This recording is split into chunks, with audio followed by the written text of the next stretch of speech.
Apa itu kolonialisme? Kolonialisme adalah upaya yang dilakukan untuk memperluas wilayah oleh negara penguasa dalam rangka menguasai suatu daerah atau wilayah untuk mendapatkan sumber daya.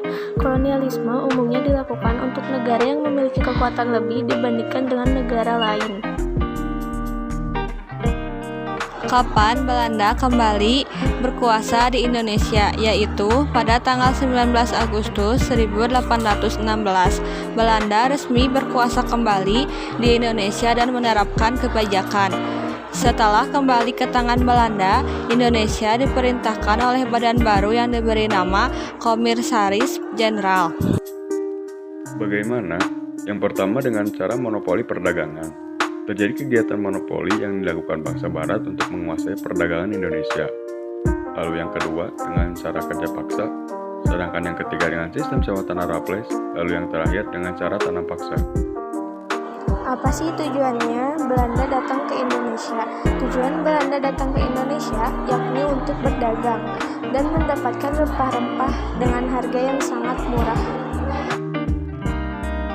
Apa dampak-dampak yang dirasakan bangsa Indonesia pada kala itu? Dampak pendidikan. Munculnya golongan-golongan terpelajar di Indonesia dan juga bangsa Indonesia bisa membaca serta menulis sehingga dapat menjadi tenaga-tenaga kerja di perusahaan Belanda.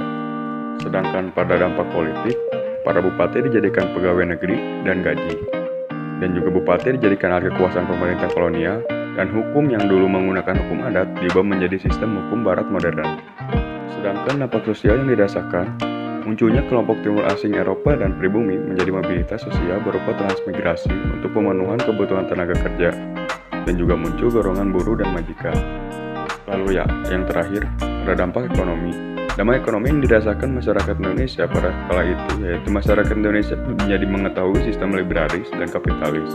Diperkenalkannya sistem perbankan di Indonesia, munculnya alat transportasi modern seperti kereta api dan juga kapal uap.